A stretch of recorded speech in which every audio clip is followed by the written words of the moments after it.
গায়ের মূল্যের থেকে 1 টাকাও বেশি না, মানে একটা সিটি পয়সাও বেশি রাখার কোনো সুযোগ নাই। এখন আপনি যদি বেশি দামে কিনে আনেন তাহলে আপনি কিনে এনে অপরাধী, আর যে বিক্রি করলো সেও অপরাধী।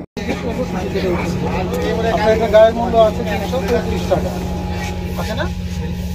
আপনি রাখেন কত? 340 টাকা।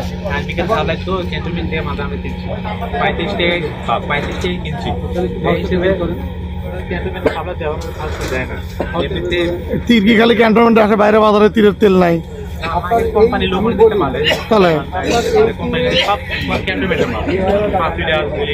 ঠিক আছে, আমি যেটা বলি সেটা আপনার এই তেলটা আগে আমি কথা বলি, তারপর আপনি কথা বলেন। আগে আমাকে কথা বলতে হবে।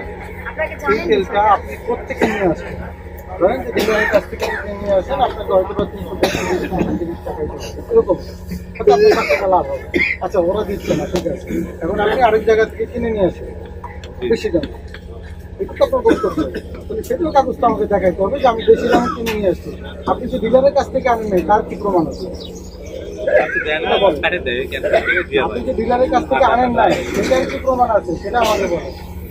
আপনি এই যে ক্যান্টনমেন্ট থেকে আনেন আর যেখান থেকেই আনেন না কেন, বেশি দামে কিনে আসছেন আমরা তাকেই ধরবো। আপনি যদি বলতেছেন বেশি দামে কিনে নিয়ে আসছেন, আমি তাকেই ধরবো, অসুবিধা নেই। আপনার প্রমাণটা দেখান যে আপনি কত করে কিনে নিয়ে আসছেন, দেখান।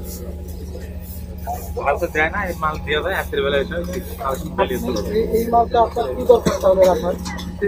আপনারা জানেন বাজারের ব্যবসায়ীরা সবসময় আমাদের সাথে মিটিং করে, আমরা ডিসি অফিসে সবসময় মিটিং করে বলি যে গায়ের মূল্যের থেকে 1 টাকাও বেশি না, মানে একটা সিটি পয়সাও বেশি রাখার কোনো সুযোগ নাই।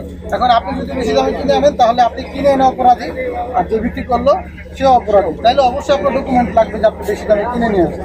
আপনি তাহলে সেই ডকুমেন্টটা দেখাতে পারছেন।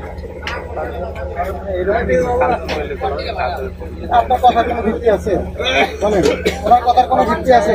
এই যে আমরা একটা কাজ করছি, আমাদের কাছে একটা তথ্য আসছে যে উনি গায়ের দামের থেকে বেশি দামে বিক্রি করে। তারা আমাদের যে জেলা কমিটির যে শিক্ষার্থী আছে একজন, আর হচ্ছে ভিতরে একজন, আমি একে সোর্স হিসাবে পাঠাইছি। এই যে আমার ডকুমেন্ট, এখানে সে 340 টাকা ভাউচার দিচ্ছে, দেখেন 340 টাকা লেখা আছে কিনা। আমি তার বিরুদ্ধে একটা অভিযোগ আনলাম, সেটা প্রমাণ আছে। বেশি দামে কিনে নিয়ে আসলো সেটার প্রমাণ তো তাকে দেখায়। অবশ্যই আমি তো তাকে হঠাৎ অপরাধী বানাইতে পারবো না, আর আমার টাকা ডকুমেন্ট লাগবে। এই যে তেলটা সামনে, ওই তেল না, তাও একটা জিনিস নেই না, একটা জিনিস নিলে আবার বুঝে ফেলতে, এই জন্য আরো 2-3টা জিনিস কিনলাম। কি কিনছ? চিনি আর ময়দার সাথে কিনলাম। সে যদি সঠিক দামে বিক্রি করতো এগুলো বাসায় নিয়ে যেতাম, অসুবিধা নেই। আমার বাসায় থাকলেও অসুবিধা নেই। আর আপনার মূল্য তালিকাও নাই। এই যে মূল্য তালিকাটা এখানে এখনো সব দোকানে ওই যে দেখেন সামনে ঝুলানো আছে, আর ওর দোকানে এখানে নিচে পড়ে থাকে। এটা কি আপনারা তো ব্যবসায়ী নাকি? আপনারা তো জানেন যারা নিয়মিত মনিটরিং করেন। এই যে 11 তারিখ 10 তারিখ পর্যন্ত, 11 তারিখের পরে চেঞ্জ করেন। আজকে 17 তারিখ, এই 6 দিনও সেটা আপডেট করে। তাহলে এই যে অপরাধটা করলো সেটা হচ্ছে ভোক্তা অধিকার আইনে একটা মারাত্মক অপরাধ। আমরা সবাইকে বলি যে গায়ের মূল্যের থেকে 1 টাকা বেশি দামেও বিক্রি করার কোনো সুযোগ নেই।